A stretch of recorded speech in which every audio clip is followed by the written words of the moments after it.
Today I'm going to be sharing 5 personal paranormal experiences from you guys, the fans. This first story comes from someone who would like to remain anonymous. The location is in the United States. Last year on the 4th of July, they were at their aunt's house and decided to play hide and seek with their cousins. They happened to find a hiding spot in the bathroom in the hallway, in the shower. It was dark and the only light source was from the hallway. As they were hiding in the shower, they started to hear a heavy breathing coming from right outside of the shower, and it seemed to come from a male. Thinking it was their cousin, they quickly opened the shower door and realized no one's there, and the breathing had stopped. Now this is one of those glass shower doors. They decided to kind of brush it aside, shrug it off, close the shower door again to hide, and as soon as they closed the shower door, the breathing continued. Except this time, they could clearly see a dark figure standing in front of the shower. Again, they thought it was their cousin probably trying to scare them, so again, quickly opening the door, no one's there, but then their cousin actually runs past the bathroom, down the hall. The second story is from JT, located in New York. When he was about 12 years old, his mom, and his brother decided to take a trip to Georgia to visit family. One day they decided to take a ghost tour of some of the historical places in older parts of Georgia. Nothing really happened the first beginning of the tour. They saw some cool headstones, ropes that were still in the trees from past hangings. But then they ended up upon this graveyard with an old rusty fence. While the tour guide was talking about the graveyard, they also happened to mention how the gate was locked and no one was allowed inside. They are not entirely sure who saw it first, but someone happened to see, within eyesight and not too far away, a man and a woman inside of the graveyard. The couple was dressed in what seemed to be Victorian-style clothing. A couple of the tourists there were asking the tour guide, what was going on? Why are there people inside of the graveyard when you're clearly telling us that no one is allowed inside?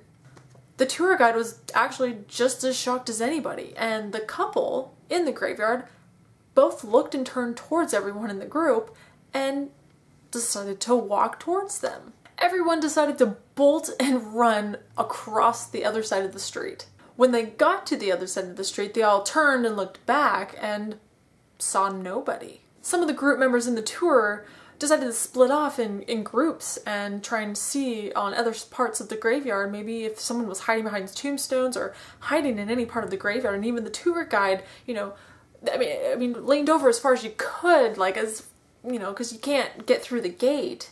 And she was looking everywhere and no one found or saw anybody. This next story comes from Tori, located in Boone, North Carolina.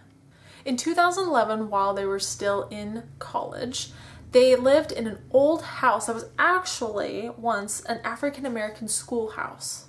In the basement, they actually still had the blackboards and the old school desks. One night as they were laying in bed, they happened to hear footsteps walking past their door. Now mind you, they live alone.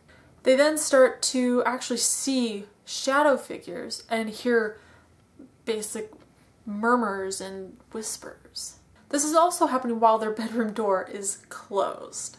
Tori then sits up in bed and actually says, "What the?"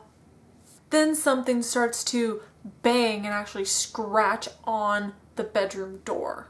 After about 10 minutes, the banging stopped. Tori then bolts out of bed, runs out the door and out of the house, and just sits on the front porch for the rest of the night. This next story comes from Jordan, located in England. Late last month, Jordan and 4 of their other friends decided to go do a little ghost hunting in an area called Hatfield Paverial. If I said that right, I'm not sure. They drove because it's actually a long walk to get there. Their friend that was actually driving stopped not too far from a house where it seems 2 boys of about the age of 10 and 18 got killed by their own mother, and the mother is said to be dead, but she was announced missing on the scene. As their friend was telling the story, Jordan started to get this sickening, dreadful feeling basically. They got the urge to lock all the doors as if someone was going to come after them. Jordan wanted to leave, and so they decided to turn around, but in order to do so, they had to pass the house again. So when they passed the house, as soon as they got in front of the house, their car stalled and everyone freaked out. Last story comes from Marcy, located in Chicago, Illinois. For the past 4 years, the guy that Marcy has been dating lives in a very haunted house. They've seen all kinds of small paranormal things happen, you know, things falling that shouldn't have fallen. Books have been thrown at them, and that was pretty scary enough.